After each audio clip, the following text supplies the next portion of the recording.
पाकिस्तान ने एक बार फिर बड़ा दिल दुखाया। गैर मुल्की सफीरों के लिए रखी गई इफ्तार दावत में भारतीय सफीर को भी बुलाया। यार बेकारी, आगे चल यार, हट आगे चल। भारत ने रिवायती हटदर्मी दिखाई। भारत ने तमाम तर सिफारती आदाब को पसे पुश्त रखते हुए शिरकत से साफ साफ इनकार कर दिया। हो गया सही। वज़ीर ख़ारजा इसहाक डार ने 27 मार्च को दीगर मुल्कों की सफ़ीरों के साथ भारतीय सफारत को भी इफ्तार डिनर पर बुलाया, लेकिन वो शरीक न हुए और ना ही अदम शिरकत पर कोई माजरत की।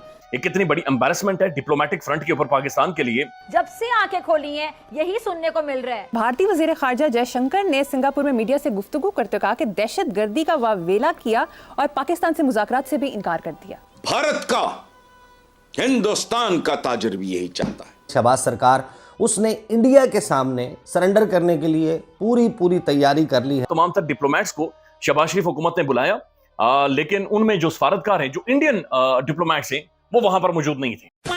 हाँ जी दोस्तों, नमस्कार, बहुत बहुत स्वागत है आप सभी का एक और नई वीडियो में। मैं हूं गौरव। तो दोस्तों, पाकिस्तान ने कुछ दिन पहले, आपको पता ही है कि भारत से ट्रेड करने की इच्छा जाहिर की थी, और उसके बाद हमारे विदेश मंत्री एस जयशंकर जी का जवाब सुनने के बाद पाकिस्तान की जली आपने देखा, और अब जो है बड़े ही प्यार से भारत ने उस जले पर जो है वो नमक रगड़ा है बैठ के आराम से। और अभी जो है, जैसे इंट्रो में देखा आपने कि हड़कंप मचा हुआ है पाकिस्तान में कि भारत ने ऐसा कैसे कर दिया, भारत ने हमारे साथ ऐसा किया वैसा किया, ये सब चल रहा है। लेकिन इधर बात हुई मेरी इस्लामाबाद में मौजूद हमारे खोल न्यूज़ के नुमाइंदे हरास नवाब के साथ, और उन्होंने बड़ी ही अहम जानकारी जो है वो हमें दी है, जो हमारे हाथ लगी है। दरअसल इफ्तार पार्टी हुआ, जो देश के हाई कमिश्नर्स वहाँ आए हुए थे, उन्होंने ज्वाइन करा पार्टी को, और सब कुछ हो जाने के बाद शहबाज शरीफ जो है वो खड़े होते हैं और नीचे से जो कसकोल है वो निकाल कर टेबल पर रख देते हैं। अब पाकिस्तान का जो कसकोल दोस्तों, वो अब जानते हैं आप सबकी आइटम बम से भी खतरनाक है। जिस आइटम बम का पाकिस्तान हमेशा धमकी देते रहता है, और जो कसकोल है वो उससे भी ज़्यादा खतरनाक है। अब कसकोल देखते ही सारे देशों के जो लोग भी वहाँ पर आए थे, वो सब एक स्वर में उन लोगों ने कहा व्हाट द WTF कहा उन लोगों ने। और उसके बाद शहबाज शरीफ कहते हैं कि क्या करें, हमारी लेकिन मजबूरी है। आप सब तो जानते ही हैं कि हम कितने मुश्किल दौर से गुजर रहे हैं, हमारी मजबूरी है। और इसके बाद फिर उन्होंने कहा कि जो भी हमने करा आपके लिए, कम से कम उसका खर्च हमारा निकल जाए, और ये भी जो है हम कर्ज लेकर ही कर रहे हैं। तो अब ऐसा कोई सामने वाला बोल दे तो फिर क्या करे, जो बन सका वो दे दिया। ये बात एक्चुअली भारत को पहले ही पता चल चुका था कि ये सब होने वाला है, और इसीलिए भारत जो है वो उस पार्टी में गया ही नहीं। तो दोस्तों, ये था। अब चलते हैं वीडियो की और आगे बढ़ने से पहले आप सब कमेंट कीजिए, वीडियो को शेयर भी कीजिए और वीडियो को लाइक भी कीजिए। तमाम तर डिप्लोमेट्स को शहबाज शरीफ हुकूमत ने बुलाया, लेकिन उनमें जो सफारतकार हैं, जो इंडियन डिप्लोमेट्स हैं, वो वहां पर मौजूद नहीं थे। यानी इंडियन सफारतकार वहां पर नहीं आए, और उन्होंने बिल्कुल वो साइड पर ही रहे, और उन्होंने शिरकत नहीं की। वज़ीर आज़म की जानिब से तमाम तर सफारतकारों को जो अशैया दिया गया, बोला गया, डार साहब ने बुलाया है। अब ज़ाहिर है डार साहब बयान भी दिया, उन्होंने बाकायदा से झुक कर कहा कि हम तिजारती ताल्लुकात चलाएंगे। उसके बाद जयशंकर ने उनकी ठीक ठाक इज्जत भी की, लेकिन उसके बावजूद एक दफा फिर ये बुलाया गया, और उन्होंने आगे से स्नब कर दिया कि जनाब रहने दें फिलहाल। और चूंकि मसला ये है कि दुनिया भर का सफारतकार औकात जानता है, वो हर चीज जानता है, वो हमें पहचानता है। दुनिया हम एक दूसरे के साथ झूठ बोल सकते हैं या जबरदस्ती बुलवा सकते हैं, कानों में डाल सकते हैं, लेकिन दुनिया हमारी औकात जानती है, हम कितने बड़े फ्रॉडी हैं, किस तरह से हुकूमत बनी है और किस तरह से हुकूमत बनाई गई और ये मामला किस तरह से चलते हैं। पिछले कुछ हफ्तों पहले हमारे वजीर आज़म ने फरमाया कि बेगर्स कांट बी चूजर्स। वजीर आज़म साहब ये कहते हैं कि कशकोल तोड़ेंगे, और फिर साथ ही IMF का जिक्र करते हैं, तो क्या कशकोल ये वाला तोड़ के तो कोई नया कशकोल लेंगे? यानी उस कशकोल की कोई शक्ल, उसमें हीरे लगे हुए होंगे। आलम रामीन ये आ चुका है कि अभी हम किसी दोस्त मुल्क में जाते हैं ना, मिसाल के तौर पे सऊदी अरेबिया में, चाहे उम्रे के लिए जाएं या UAE में जाएं, वहाँ पे कोई कॉन्फ्रेंस हो रही है, कोई यानी इंटरनेशनल कोई इवेंट हो रहा है, तो वहाँ के हुक्मरान हमें देखते ही कह देते हैं कि लो जी आ गए जे, एक बारी फिर कर्ज मंगण आ गए जे। ये तो पैसे मांगने वाले हैं, ये पैसे मांगते हैं। हमारा इंप्रेशन इस वक्त ये है। ये कशकोल हमें हुक्मरानों से विरसे में मिला है। शहबाज सरकार उसने इंडिया के सामने सरेंडर करने के लिए पूरी तैयारी कर ली है। ये सरेंडर कब होगा, इसका ऐलान कब किया जाएगा, चंद हफ्ते लगते हैं, या बिल्कुल ही आपने फौरी तौर के ऊपर लेटने का फ़ैसला कर लिया, अब ये तो मैं अंदाज़ा नहीं लगा सकता, क्योंकि इसमें पाकिस्तान के इदारे जो हैं वो इंडिया के हवाले से जो भी पॉलिसी है उसमें कभी ना कभी कुछ ना कुछ ज़ाहिर है कि अपना इनपुट देते हैं, और वो इनपुट बड़ा तगड़ा होता है।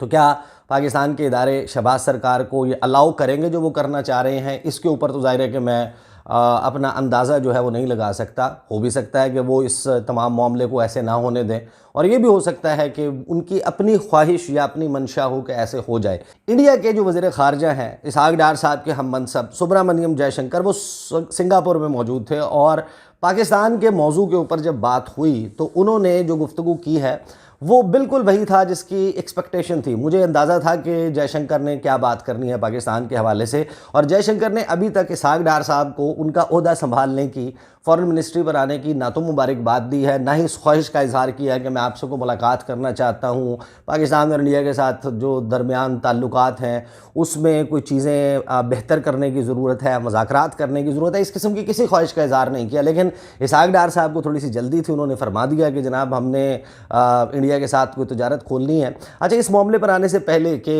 क्या कहा इसहाक डार ने और जयशंकर ने क्या कहा, होना क्या चाहिए, इस मामले पर आने से पहले चंद ट्विटर हैंडल्स हैं। मसलन मुर्तज़ा सोलंकी साहब साबिक़ वज़ीर इत्तलात हैं, निगरान वज़ीर इत्तलात रहे हैं, उनका वो कहाँ पर किस किस सियासी जमात के साथ उनकी क्या क्या वाबस्तगी है सबको मालूम है। वो बड़े खुश नज़र आते हैं। उन्होंने भी ट्वीट किया कि पाकिस्तान जो है उसने ख्वाहिश का इजहार कर दिया भारत के साथ तजारत खोलने पर।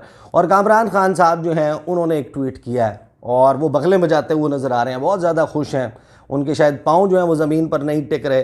वो कहते हैं कि जनाब इंडिया के साथ तजारत खोलने का बड़ा ही खुशाइंद फ़ैसला करने जा रही है हुकूमत, और पाकिस्तान के काबीना में मौजूद जो one of the most powerful ministers, cabinet ministers हैं इसहाक डार साहब, उन्होंने अब इस ख्वाहिश का इजहार कर दिया है। वो मियाँ साहब के भी बड़ा करीब हैं, तो वो भी बड़ा खुश है। मैंने पाकिस्तान के एक साबिक हाई कमिश्नर जो रहे हैं नई दिल्ली में, मैंने उनसे चंद बातें पूछी इस हवाले से। मैंने कहा कि ये कौन से कारोबारी अफराद हैं जिनकी ख्वाहिश जो है वो पाकिस्तान के उसूली मौक़िफ़ के ऊपर गालिब आने जा रही है। कौन ऐसे इतने इन्फ्लुएंशियल बिजनेसमैन हैं जो शायद पाकिस्तान के जो फ़ॉरेन पॉलिसी के गोल्स हैं, अहदाफ हैं, जो कॉन्स्टेंट्स हैं, जो हमेशा से जिसमें एक तसलसल रहा है, उनके ऊपर भी हावी हो सकते हैं। तो उन्होंने कहा कि एक वो साहब हैं जिनकी मंशा को मियाँ साहब रद्द नहीं कर सकते, एक वो साहब हैं जो कि एजुकेशन इंडस्ट्री चलाते हैं। पाकिस्तान में एजुकेशन तालीम जो है वो एक बिज़नेस है, और ये वही इंडस्ट्री के तौर पर, एजुकेशन इंडस्ट्री के तौर पर चलाने वाले साहब हैं जिन्होंने पाकिस्तान के नेशनल सिक्योरिटी के मामलात से रिलेटेड एक शख्सियत को हालिया दिनों में अपने पास एक तगड़ी नौकरी भी दी है। फिर एक साहब वो हैं जिनका नाम पाकिस्तानी क्रिकेट स्टार का हम नाम है और इमरान खान साहब की काबीना में भी रहे, वो साहब हैं। फिर चंद मज़ीद लोग हैं।